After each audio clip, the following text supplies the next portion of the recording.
بسم اللہ الرحمن الرحیم۔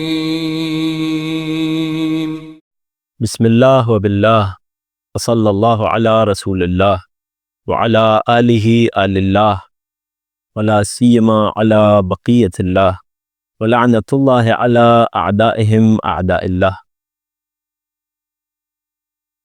عزیزان گرامی، ہماری ڈسکشن کا ٹاپک اللہ کی جانب سے ائمہ اہل بیت علیہم السلام یعنی رسول گرامی صلی اللہ علیہ وآلہ وسلم کے بعد آنے والے ان کے 12 برحق جانشین، ان کے 12 برحق خلیفہ، 12 ائمہ اہل بیت کو اللہ کی عطا کردہ منزلتیں، مقامات۔ اس حوالے سے لاسٹ ڈسکشن میں عقیدہ امامت سے ریلیٹڈ کچھ بیسکس ہم نے آپ کی خدمت میں عرض کیے کہ جس میں امامت کی ڈیفینیشن اور وہ کون سی بنیادی یا اہم ترین شرائط ہیں جو اللہ کی جانب سے بنائے گئے امام میں پائی جاتی ہیں، ان کو بیان کیا۔ آج کے ڈسکشن میں ہم وہ مقامات آپ کی خدمت میں پیش کریں گے کہ جو اللہ نے ائمہ اہل بیت علیہم السلام کو عطا فرمائے، اور اس کے لیے یوں تو ہمارے ہاں کلام کا، روایات کا، احادیث کا، فرمودات اہل بیت کا انبار ہے۔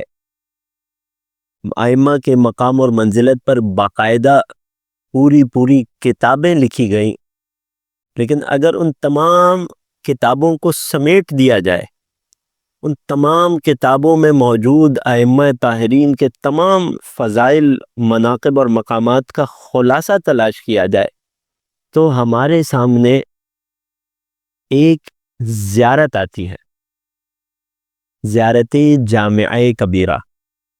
ہمارے 10ویں امام علی نقی علیہ السلام سے تعلیم کردہ زیارت کہ جو علماء کے مطابق اپنی سند یعنی چین آف نریشنز کے اعتبار سے اور اپنے متن یعنی جو باتیں اس زیارت میں ڈسکس کی گئی، ان دونوں اعتبار سے تشیع کے پاس پائی جانے والی زیارات میں سب سے مضبوط ترین، قوی ترین، پاورفل ترین زیارت ہے، سب سے اسٹرانگ زیارت ہے، اپنے چین آف نریشنز کے اعتبار سے بھی اور اپنے ورڈز کے اعتبار سے بھی۔ کہ جب راوی موسیٰ بن عبداللہ نخعی 10ویں امام کی بارگاہ میں آئے اور عرض کرنے لگے کہ اے فرزند رسول، مجھے کوئی ایسی بات سکھائیے، کوئی ایسا ایک کلام، کوئی ایسی ایک زیارت تعلیم دیجیے۔ 10ویں امام کا دور ہے، یعنی پہلے 9 ائمہ کی شہادت ہو چکی ہے، رسول اور شہزادی کونین کی شہادت ہو چکی ہے، تو اب تشیع میں ایک کلچر بن چکا تھا ان ہستیوں کی زیارات پر جانے کا۔ اب راوی کہتا ہے مولا ایسی زیارت تعلیم دیجئے، آپ ائمہ میں سے کسی کے روضے پر بھی جاؤں، کسی کی زیارت کو بھی جاؤں، تو اس ایک ٹیکسٹ کو پڑھ سکوں۔ جیسا کہ آپ سب جانتے ہیں، زیارت امین اللہ مولا علی سے خاص، مولا علی کے لیے تعلیم دی گئی۔ زیارت عاشوراء یا وارثہ امام حسین کے لیے تعلیم دی گئی۔ ائمہ بقی کی الگ زیارت ہے، رسول کی الگ زیارت ہے، امام رضا علیہ السلام کی الگ زیارت تعلیم دی گئی۔ باب الحوائج امام کاظم اور امام جواد جو کاظمین میں مدفون ہیں، ان کی الگ زیارت تعلیم دی گئی۔ تو راوی کا سوال تھا مولا ایک ایسی زیارت تعلیم دیجیے جو اتنی جامع اور کمپلیٹ ہو کہ آپ ائمہ اہل بیت میں سے کسی کے بھی روضے پر جاؤں تو اس ایک زیارت کی تلاوت کرنا کافی ہو جائے، یعنی کوئی ایسی زیارت سکھائیے جو تمام اہل بیت کو ایک ساتھ مخاطب کرتی ہو۔ جواب میں اتنا حسین سوال تھا، جواب میں امام نے اس راوی کو موسیٰ بن عبداللہ نخعی رضوان اللہ علیہ کو زیارت جامعہ کبیرہ تعلیم دی۔ اسے جامعہ کہتے ہیں، جامعہ یعنی جس کے اندر سب کچھ ہو، کمپلیٹ۔ یہ 2 اینگل سے کمپلیٹ اور جامعہ ہے۔ ایک اینگل یہ کہ تمام ائمہ اہل بیت کو، چہردہ معصومین کو ایک ساتھ مخاطب کرتی ہے، بالخصوص 12 ائمہ کو۔ دوسرا اینگل کہ اپنے اندر ائمہ کے تمام فضائل و مناقب اور مقامات کو اپنے اندر شامل کیے ہوئے. ان دونوں وجوہات کی بنا پر اسے جامعہ یعنی کمپلیٹ کہا جاتا ہے. کبیرہ اس لیے کہا جاتا ہے کیونکہ اس کے مقابل میں ہمارے پاس 4 کل زیارات جامعہ ہیں، جو ایسی زیارات ہیں جو تمام ائمہ کو مخاطب کر کے پڑھی جا سکتی ہیں.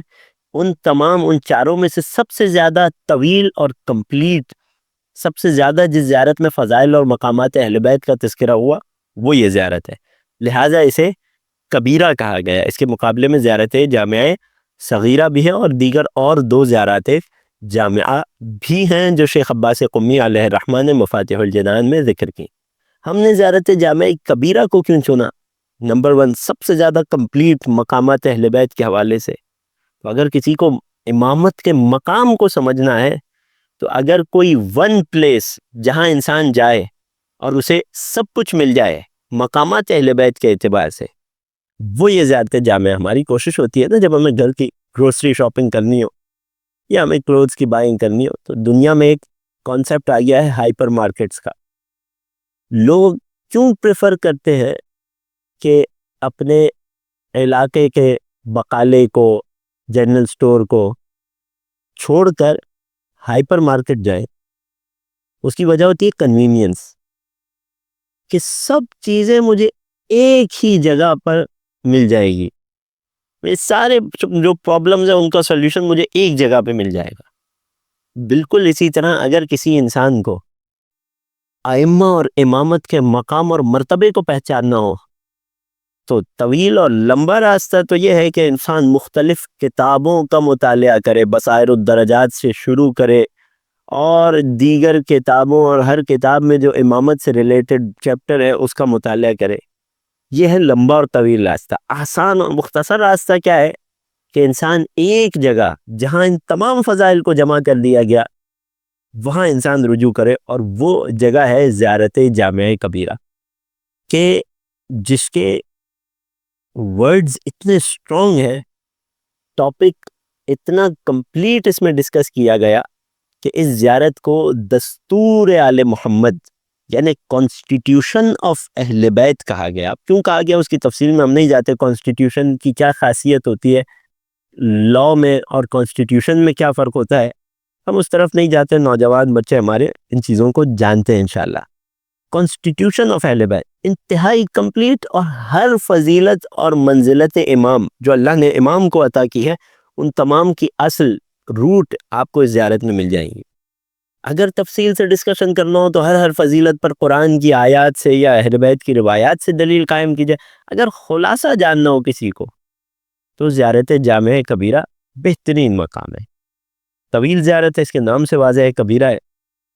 ہم نے خلاصے کی خاطر اس کو سمرائز کرنے کے لیے اس میں سے 15 پوائنٹس کا انتخاب کیا تاکہ وہ 15 پوائنٹس ہم آپ کی خدمت میں رکھ سکیں، جن سے ہمیں ان 15 پوائنٹس کو چوز کرنے کا مقصد بیسک تو یہ کہ عقیدہ امامت کے اہم ترین نکات کہ ہمارے دل میں، ہمارے ذہن میں، ہمارے عقل میں امام معصوم کا کیا مقام و مرتبہ ہونا چاہیے، اللہ نے انہیں کیا مقام و مرتبہ دیا ہے، یہ بات ہمارے ذہنوں میں بیٹھ جائے.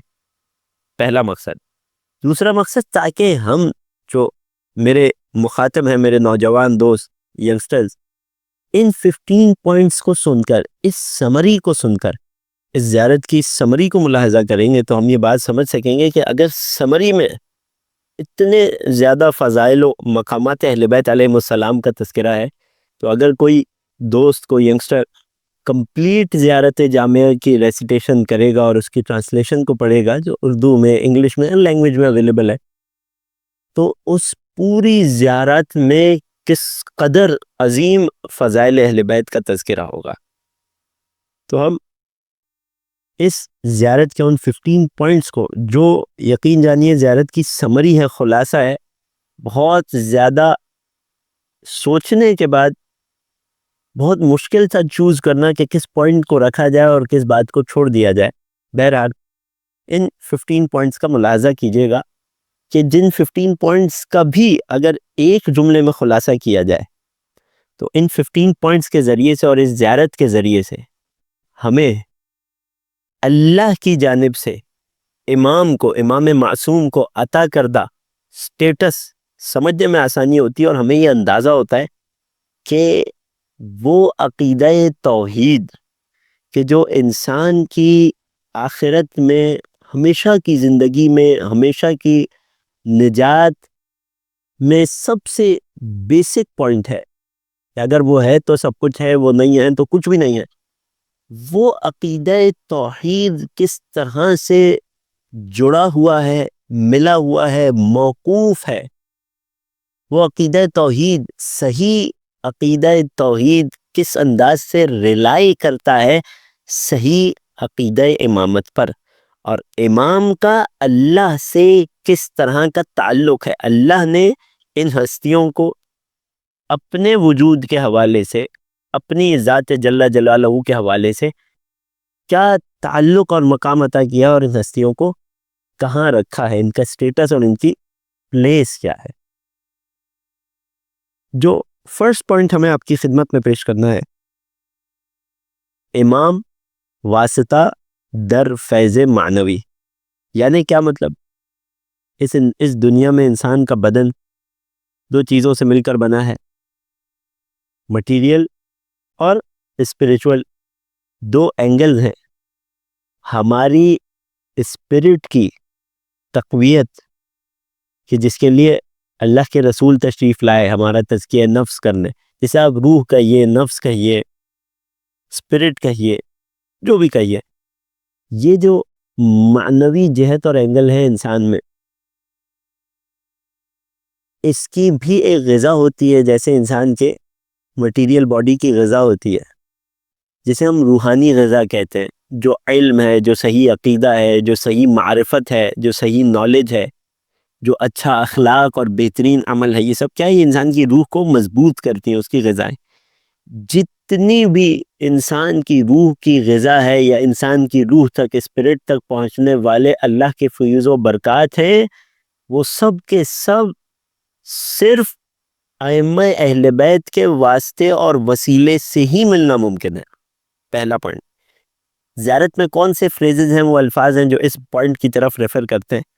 ارشاد ہوا السلام علی محال معرفت اللہ. ان پر سلام ہو کہ جو اللہ کی معرفت کی جگہ ہے. کسی بھی چیز کا محل کیا ہوتا ہے؟ جہاں وہ چیز اویلیبل ہو. اسی لیے شاپ کو بھی عربی فصحا میں محل کہتے ہیں. ویجیٹیبل شاپ محل الخضروات، جہاں ویجیٹیبلز اویلیبل ہو. الیکٹرانکس کی شاپ محل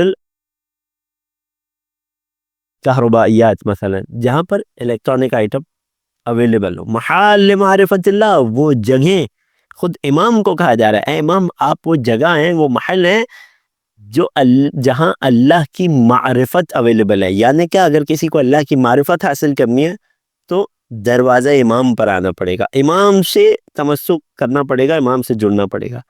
وہ مساکن برکت اللہ.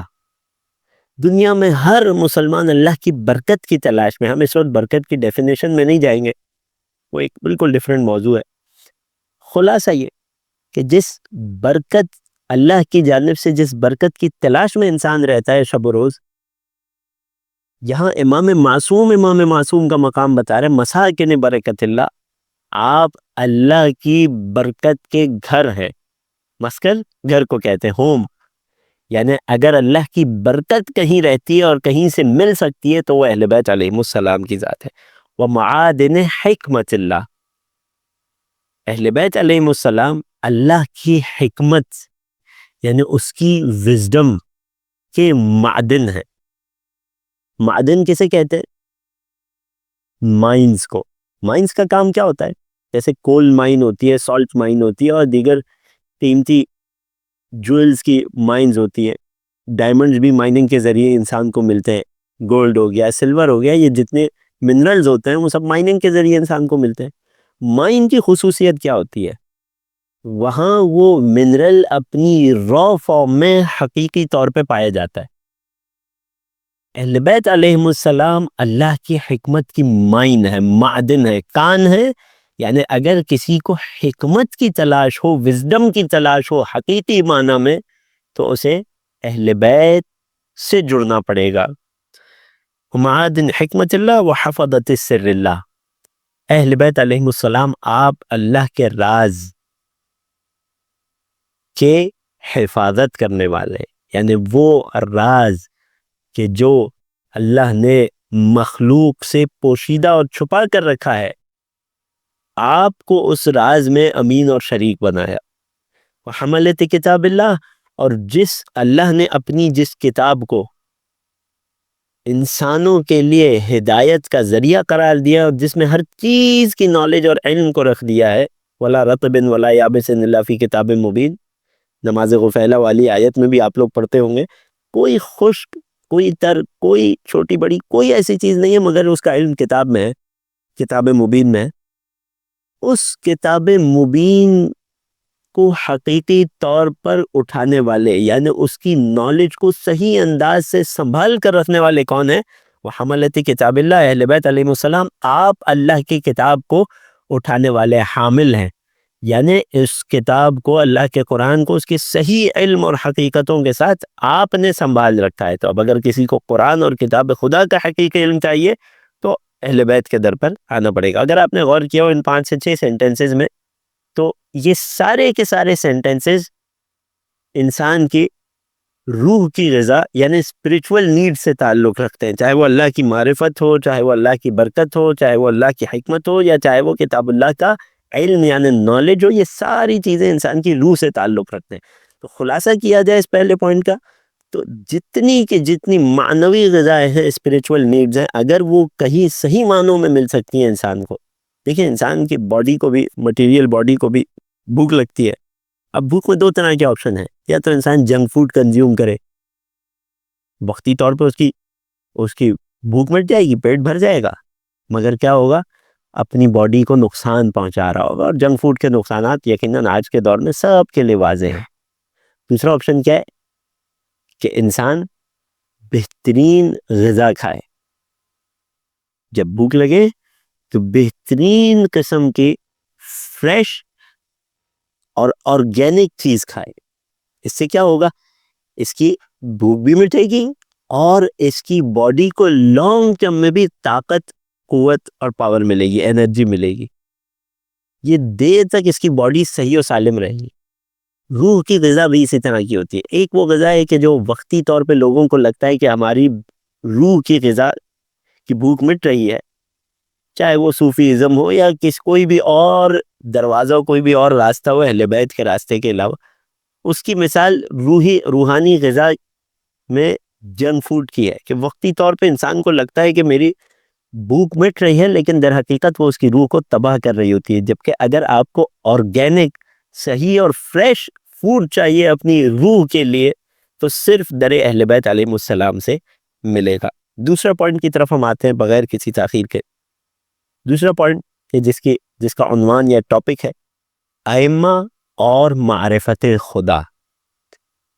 اللہ تعالیٰ نے انسان کو دنیا میں خلق کیا اپنی عبادت کے لیے. وما خلقت الجن والانس الا لیعبدون.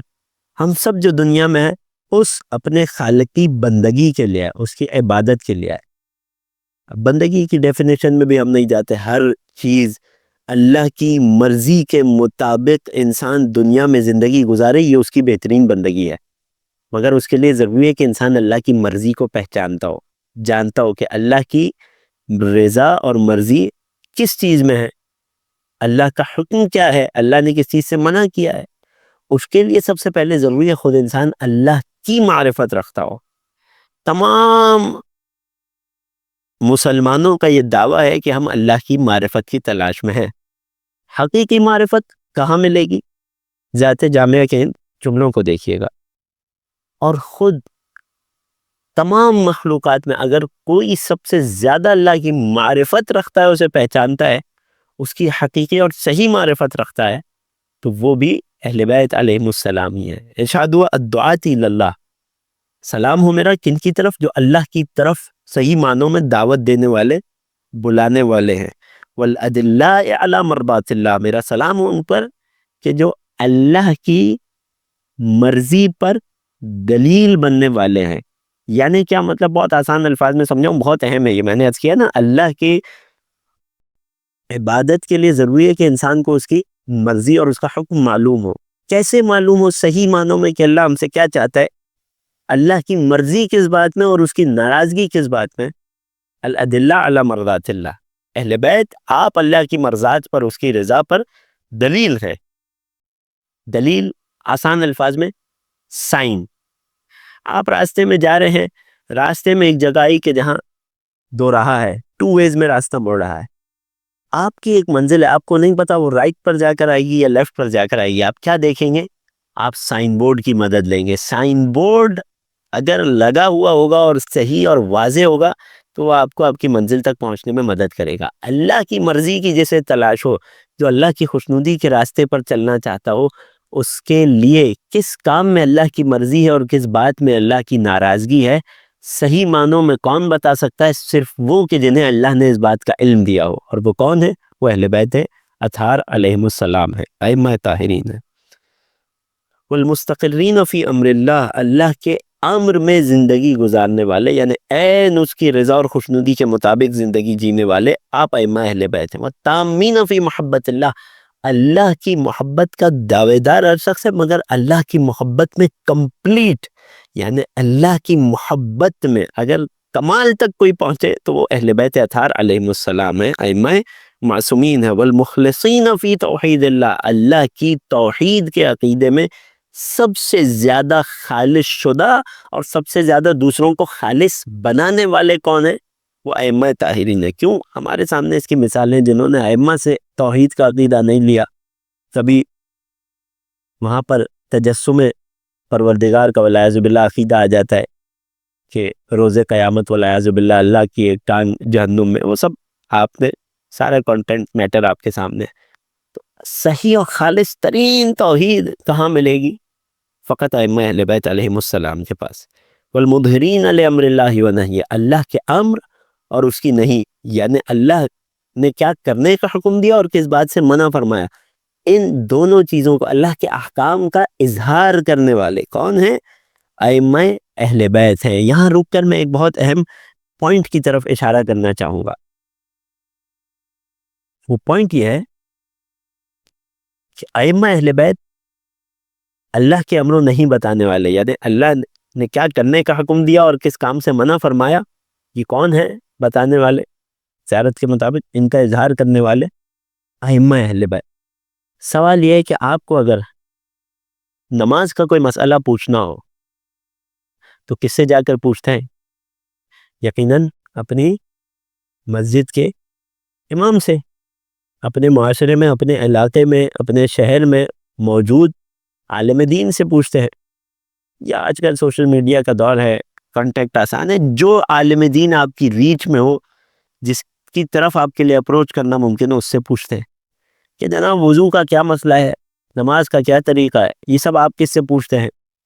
عالم دین سے۔ جو مالی معاملات کے مسائل ہو، خمس سے ریلیٹڈ مسائل ہوں، بزنس ریلیٹڈ ایشوز ہوں، حتیٰ ڈومیسٹک ایشوز ہوں، گھریلو فیملی لائف سے ریلیٹڈ ایشوز ہوں، اللہ کی کیا مرضی ہے، اللہ کا کیا حکم ہے، ہم کس سے پوچھتے ہیں؟ اپنے معاشرے کے عالم سے پوچھتے ہیں، صاحب علم سے پوچھتے ہیں۔ وہ عالم دین کہاں سے بتاتے ہیں؟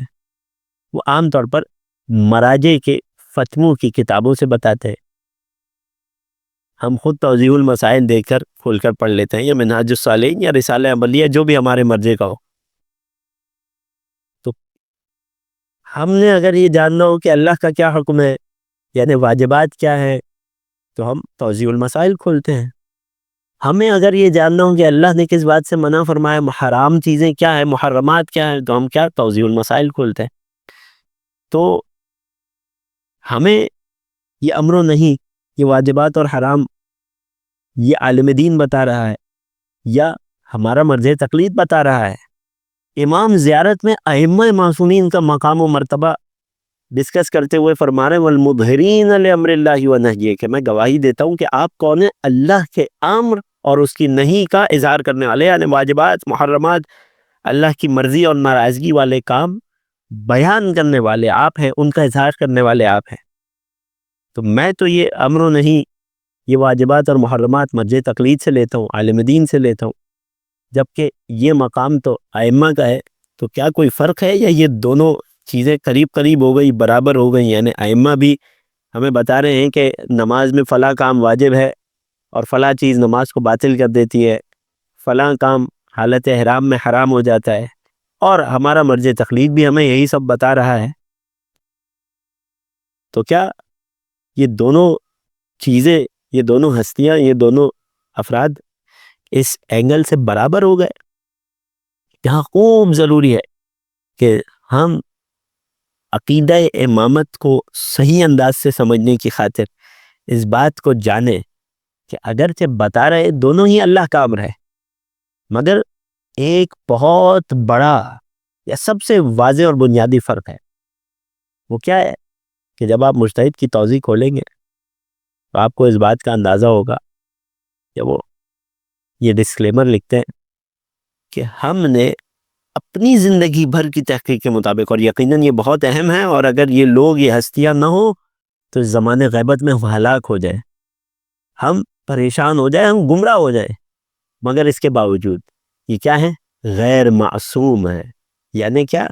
یہ خود ڈسکلیمر میں ہمیں بتاتے ہیں کہ میں نے اپنی ساری زندگی کی محنت کر کے سارا جتنی تحقیق کرنا ایک انسان کے لیے ممکن ہوتا ہے وہ سب کر کے، جتنے علم کے مراحل طے کرنا ممکن تھا وہ سب طے کر کے، ساری ریسرچ کر کے، کہ اب میرے لیے، ایک عام انسان کے لیے، یعنی ایک مجتہد کہہ رہا ہے، اب میرے لیے اس سے زیادہ اس بات پر، اس مسئلے پر، اس ایشو پر ریسرچ کرنا ممکن نہیں ہے. اب میں جس رزلٹ اور نتیجے پر پہنچا ہوں اسے میں اپنی توضیح المسائل یا رسالہ عملیہ میں لکھ رہا ہوں. لہٰذا میری ریسرچ کے مطابق حکم خدا یہ ہے، یعنی اللہ ہم سے یہ چاہتا ہے، اور نہیں خدا یعنی اللہ کے نزدیک یہ کام درست نہیں ہے، حرام ہے، اور اسے کرنے والا سزا کا مستحق ہوگا. یہ سب کیا ہے؟ میری بہت زیادہ محنت اور ریسرچ کا نتیجہ ہے. کیا اس میں غلطی کی پرابیبلٹی ہے، پاسبلٹی ہے، یا یہ پاسبل ہی نہیں ہے کہ کوئی غلطی ہو؟ جواب: جی ہاں، اس میں غلطی کی پرابیبلٹی ہے. اس غلطی کے پرابیبلٹی ہونے پر سب سے بڑی دلیل کیا ہے؟ خود مراجع اور مجتہدین کے درمیان فتووں کا اختلاف. یعنی کیا مطلب؟ یعنی ایک شخص اپنی زندگی بھر کی ریسرچ کے مطابق اس نتیجے پر پہنچا کہ مثلا تسبیحات اربع تیسری اور چوتھی رکعت میں 3 بار پڑھنا ضروری ہے. یہ میں صرف مثال کے طور پہ فار ایگزامپل عرض کروں، 3 بار پڑھنا ضروری ہے، 1 بار پڑھنا کافی نہیں ہے. جبکہ دوسرا ہی ایک ویسا ہی اسی پائے کا مرجع، یا شاید اس سے تھوڑا زیادہ علم رکھنے والا ہے، تھوڑا کم علم رکھنے والا مرجع، وہ زندگی بھر کی ریسرچ کے بعد اس نتیجے پر پہنچا کہ مثلا مثال کے طور پر تسبیحات اربع تیسری اور چوتھی رکعت میں 1 بار پڑھنا انف ہے، 3 بار پڑھنا واجب نہیں ہے. اب اگر انسان لاجیکلی سوچے اور کوئی یہ گمان نہ کرے کہ ہم والعیاذ باللہ تقلید کے برخلاف بات کر رہے ہیں، ہم اس پر واضح بیان کر چکے کہ اگر زمانے غیبت میں یہ مراجع تقلید نہ ہوں تو ہم ہلاک ہو جائیں، ہم گمراہیوں میں چلے جائیں. یہ ان کا ہم پر احسان ہوتا ہے کہ ہمیں حکم خدا سے قریب کرتے ہیں. لیکن اس وقت ہماری گفتگو کا موضوع مقام و مرتبہ امامت ہے، لہٰذا ضروری ہے کہ ہر چیز کو اس کے صحیح مقام پر رکھ کے سمجھا جائے. تو اب غور کریں اس ایگزامپل پر. لاجیکلی، واقع میں، حقیقت میں، یا تو اللہ کا حکم کہ جو لوح محفوظ پر لکھا ہوا ہے، جو اللہ نے لکھ دیا فی لوح محفوظ، وہ احکام سب ہو چکے، طے ہو چکے، حقیقت میں اللہ کی مرضی کے مطابق، اس کے حکم کے مطابق ان دونوں میں سے کوئی ایک بات صحیح ہوگی. یا تو 1 مرتبہ تسبیحات اربع پڑھنا کافی ہوگا، یا تو 3 بار پڑھنا ضروری ہوگا. تو جو 1 بار پڑھ رہے ہیں ان کی نماز واقع میں اللہ کے نزدیک درست نہیں ہوگی. ایک بات صحیح ہوگی اور ایک غلط ہوگی. یہ فقط میں ایگزامپل کے طور پہ کہہ رہا ہوں. لہٰذا عین ممکن ہے کہ کوئی ایک جس نے اپنی پوری ایمانداری محنت سے ریسرچ کی ہو لیکن صحیح نتیجہ اور رزلٹ پر نہیں پہنچا ہو. یہی وجہ ہے کہ علم میں ہمیشہ، چاہے وہ کوئی بھی علم ہو، دنیاوی علم ہو، سائنس ہو، کوئی بھی علم ہو، اس میں ہمیشہ ترقی جاری رہتی ہے. کیوں؟ کیونکہ عین ممکن ہوتا ہے کہ لوگ غلط نتیجے پر پہنچے، بعد میں آنے والے ریسرچ کر کے اس نتیجے کو اور بہتر بنائیں یا صحیح نتیجے تک پہنچائے اس تحقیق کو. یہ ہے ایک مرجع تقلید کا، ایک مجتہد کا ہم پر احسان اور اس احسان کے پیچھے کی محنت. یہ ہے ان کا طریقہ اللہ کے امر اور نہیں، یعنی اللہ کے حکم، واجبات اور محرمات کو بتانے کا طریقہ، جس میں غلطی کی پروبیبلٹی باقی رہتی ہے. وہ الگ بات ہے کہ اب اگر اس کے بعد واقع میں روز قیامت پتہ چلا کہ یہ فتویٰ اللہ کے حکم کے مطابق نہیں تھا، تو کیا انسان سزا کا مستحق ہوگا؟ نہیں، سزا کا مستحق نہیں ہوگا. کیوں؟ کیونکہ اس شخص نے اپنی ساری محنت کر کے جتنا اس کے لیے پاسبل تھا انسانی لحاظ سے، اس نے وہ محنت کر لی. اور اللہ نے ہمیں اسی کا حکم دیا ہے، جس کا انسان اپنی ذمہ داری ادا کر دے، رزلٹ تک پہنچنا نہ پہنچنا یہ ایک الگ بات ہے. لیکن اس کے مقابلے میں جب ائمہ اہل بیت کو، 12 اماموں کو، جب مظہرین لامر اللہ و نہی، یعنی اللہ کے امر اور اس کے نہی کا اظہار کرنے والے کہا گیا. اب یہاں یہ مراد نہیں ہے کہ امام کتابیں پڑھ کے پوری ریسرچ کر کے جس نتیجے پر پہنچے وہ ہمیں بتا دیں. عین ممکن ہے اس میں غلطی کا امکان ہو، پروبیبلٹی ہو اس میں کہ وہ اللہ کے حکم کے مطابق نہ ہو. نہیں، جب امام اللہ کے امر نہیں بتاتے تو بعینہ ہو بہو ایگزیکٹ وہ بتاتے ہیں جو اللہ کا امر ہوتا ہے. کیوں؟ کیونکہ اللہ کے امر نہیں اترے ہی ان کے جد رسول گرامی پر ہیں، اور رسول گرامی سے علم رسالت اور علم امامت کے ذریعے مولا علی اور ائمہ طاہرین تک پہنچے. کہتے امام جب اللہ کا حکم بتانا ہوتا ہے تو اولاً تو امام کو علم رسالت عطا ہوا، علم امامت عطا ہوا، جو خاص علم ہے، جسے علم لدنی کہتے ہیں. ہم نے پچھلے ڈسکشن میں عرض کیا عام انسانوں کے علم اور امام کے علم میں کیا فرق ہوتا ہے. وہ علم لدنی ہوتا ہے، وہ علم تحصیلی نہیں ہوتا ہے. نمبر 1. نمبر 2، امام ڈائریکٹ لوح محفوظ کی طرف نگاہ کرتے ہیں. ہمارے پاس روایات کا انبار ہے. امام لوح محفوظ کی طرف نگاہ کرتے ہیں، ہر لحظے اور ہر ملی سیکنڈ میں بھی امام کا لوح محفوظ سے رابطہ اور کنیکشن جڑا ہوا ہوتا ہے. امام لوح محفوظ کی طرف نگاہ کرتے ہیں اور جو حکم خدا اللہ کی قدرت کے قلم سے لوح محفوظ پر لکھا گیا ہوتا ہے امام انسان کو وہ بتاتے ہیں. لہٰذا اب یہاں غلطی کی کوئی گنجائش نہیں ہوتی. خوب توجہ کیجیے گا، امام سے جو نریشن ہم تک پہنچا ایک لمبے چین آف نریشن کے ذریعے، عین ممکن ہے بیچ میں راوی کے سمجھنے میں غلطی ہوئی ہو اور ہم تک جو بات پہنچے وہ ایکوریٹ نہ ہو، مگر جب امام بیان کرتے ہیں جو امام سے ڈائریکٹ سن رہا ہے مثلا، وہاں غلطی کی ذرہ برابر بھی گنجائش نہیں ہوتی. بعینہ ہی جو اللہ نے اپنے قلم قدرت سے لوح محفوظ پر لکھا ہے امام اسے دیکھ کر انسان کو اللہ کی مرضی بتا رہے ہوتے ہیں. تو لہٰذا اگر حقیقت میں کوئی ائمہ کے اللہ کے امر اور نہیں کا اظہار کرنے والے ہیں تو وہ ائمہ اہل بیت علیہم السلام ہیں. بات آگے بڑھی، اگلے یعنی تیسرا پوائنٹ، ائمہ اور حق کا راستہ، ائمہ اور حق کا رشتہ، ائمہ اور حق کا ریلیشن کیا تعلق ہے.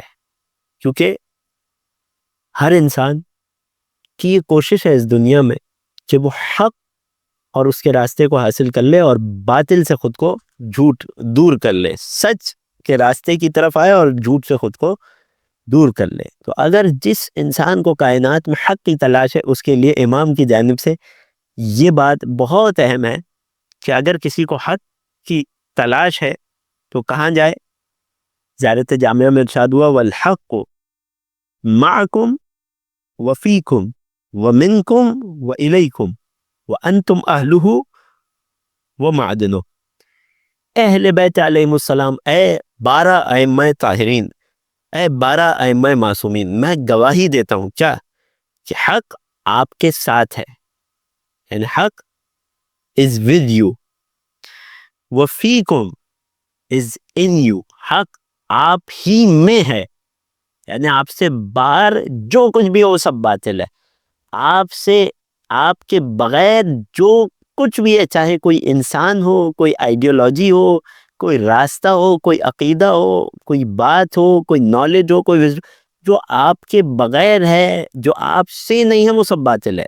حق اگر ہے تو آپ کے ساتھ ہے، وفیکم آپ میں ہے، ومنکم آپ سے ہے، وإلیکم اور آپ ہی کی طرف پلٹتا ہے، وانتم اہلہ اور آپ ہی اہل حق ہیں، آپ ہی صاحبان حق ہیں، ومعدنہ اور آپ ہی حق کی معدن یعنی حق کی مائن، حق کی کان ہے، یعنی اگر حق کہیں سے نکلتا ہے، کہیں سے جنریٹ ہوتا ہے تو آپ اہل بیت علیہ السلام ہیں۔ یعنی کیا ہے، اس جملے سے ہمیں کیا سمجھ آتا ہے کہ اس کائنات کی ہر وہ آئیڈیولوجی، اس کائنات کا ہر وہ انسان، اس کائنات کی ہر وہ چیز، اس کائنات کی ہر وہ جگہ، ہر وہ بات جو اہل بیت سے تعلق نہیں رکھتی، ائمہ معصومین سے نہیں جڑی ہوئی، اس کا حق سے کوئی تعلق نہیں ہے۔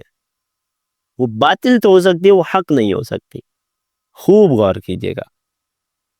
فورتھ پوائنٹ، روز آخرت ائمہ کا اختیار، یعنی جو یوم الدین ہے، جو روز آخرت ہے، جو جزا اور سزا کا دن ہے، جو رزلٹ آنے کا دن ہے، اس دن اللہ ائمہ اہل بیت کو کیا اتھارٹی دے گا، اس کا بیان۔ کیونکہ دنیا میں تو ہر کوئی اتھارٹی کا دعوے دار ہو سکتا ہے، لیکن حقیقت میں پتہ کیا کب چلے گا کہ اللہ کی نظر میں کون حقیقت میں مقام و مرتبہ اور عزت رکھتا ہے؟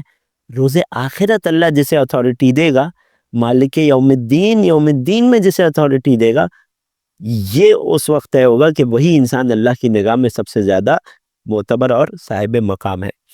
جب ائمہ اور حق کے رشتے کی روز آخرت کی بات آئی تو ارشاد ہوا زیارت جامع میں، وَإِيَابُ الْخَلْقِ إِلَيْكُمْ وَحِسَابُهُمْ عَلَيْكُمْ، میں گواہی دیتا ہوں کہ مخلوق کو پلٹنا بھی آپ کی طرف ہے اور مخلوق کا حساب و کتاب بھی آپ اہل بیت کے اوپر ہے۔ تھوڑی سی نازک بات ہے، خوب غور کیجیے گا۔ سورہ بلد میں اللہ ارشاد فرماتا ہے اِنَّ إِلَيْنَا إِيَابَهُمْ وَإِنَّ عَلَيْنَا حِسَابَهُمْ ثُمَّ إِنَّ عَلَيْنَا حِسَابَهُمْ، کہ ان لوگوں کا پلٹنا بھی ہماری طرف ہے اور ان لوگوں کا حساب بھی ہماری ذمہ داری ہے، ہم ان سے حساب و کتاب لیں گے۔ جبکہ ہم زیارت جامعہ میں کیا کہہ رہے ہیں؟ مخلوق کو پلٹنا بھی آپ رسول اور آل رسول کی طرف ہے اور ان کا حساب بھی آپ پر ہے۔ کیا ان دونوں باتوں میں ٹکراؤ ہے؟ کیا یہاں زیارت جامعہ اہل بیت کے فضائل بتانے میں قرآن سے ٹکرا چکی؟ نہیں۔ خوب توجہ کیجیے گا، یہاں اگر اس بات کی، اس مفہوم کی، اس حقیقت کی گہرائی میں اترا جائے تو ہمیں سمجھ آئے گا کہ یہ دونوں باتیں ایک ہی جیسی ہیں، یہ ٹکرا نہیں رہی ہیں، یہ ایک دوسرے سے جڑی ہوئی ہیں۔ روز آخرت اتھارٹی کس کی ہوگی؟ سوائے اللہ کی کسی کی نہیں ہوگی۔ آخرت کا دن اللہ کا دن ہے، مالک یوم الدین اللہ ہے۔ واضح ہے، سزا و جزا کون دے گا؟ یقیناً اللہ دے گا۔ نیک لوگوں کو جنت میں اور برے لوگوں کو جہنم میں کون بھیجے گا؟ یقیناً اللہ دے گا، بھیجے گا۔ یہ جنت و جہنم کس کی ہے؟ یقیناً یہ اللہ کی مخلوق ہے۔ یعنی لوگوں کو پلٹنا بھی اللہ کی طرف اور ان کا حساب بھی اللہ کی ذمہ داری۔ مگر سوال، کیا مخلوق سے حساب و کتاب خود اللہ لے گا؟ ایک بار ہے کہ کیا اللہ لوگوں کا حساب لے گا؟ یقیناً اللہ لے گا۔ اللہ سریع الحساب ہے، اللہ بہت جلد حساب کرنے والا۔ کیا خود ڈائریکٹلی اللہ لے گا؟ عقیدہ توحید کا تقاضا یہ ہے کہ یہ ممکن نہیں ہے، برخلاف بعض لوگوں کے عقیدوں اور ان کے پاس آنے والی کچھ جھوٹی احادیث کے، جس میں کہا گیا کہ روز آخرت والعیاذ باللہ اللہ کا جسم لوگوں کو دکھائی دے گا۔ حاشا وکلا، اللہ اس بات سے پاک و منزہ ہے۔ سبحانہ عما یصفون، یہ جو لوگ اللہ کی وصف بیان کرتے ہیں اس قسم کی، اللہ اس سے پاک و منزہ ہے۔ وہ اللہ کے جو جسم و جسمانیت سے منزہ ہے، عاری ہے، پاک ہے۔ مخلوق اس اللہ عز و جل کو نظروں میں نہیں دیکھ سکتی۔ اللہ نے جب اس دنیا میں کوئی بھی چیز انسان کو دی یا اس سے لی تو اپنے فرشتوں کو واسطہ بنایا، محتاج نہیں ہے، مگر اس نے اس انداز سے سسٹم کو بنایا۔ وہی اللہ میدان محشر میں جو حقیقی اتھارٹی ہوگی اللہ کی ہوگی، مالک یوم الدین ہے، مگر اس اتھارٹی کا اظہار اگر کسی کے ذریعے سے ہوگا تو وہ رسول اور آل رسول ہے. یعنی اب حقیقت میں مالک اللہ ہے، مگر جو چہرے مخلوق کو نظر آئیں گے اللہ کی نمائندگی کرتے ہوئے، یہ وہی چہرے ہوں گے جنہیں اللہ نے دنیا میں بھی اپنا نمائندہ قرار دیا تھا، یعنی اپنی حجت بنایا تھا. غور کر رہے ہیں انشاءاللہ کہ یہ بات آپ کے لیے واضح ہوگی. وَإِيَابُ الْخَلْقِ إِلَيْكُمْ حِسَابُهُمْ عَلَيْكُمْ. اس جملے پر ہم اپنی آج کی اس ڈسکشن کو روکتے ہیں. انشاءاللہ باقی پوائنٹس ہم نیکسٹ ڈسکشن میں آپ کی خدمت میں پیش کریں گے. وصلی اللہ علی محمد وآلہ الطیبین الطاہرین. اللهم صل على محمد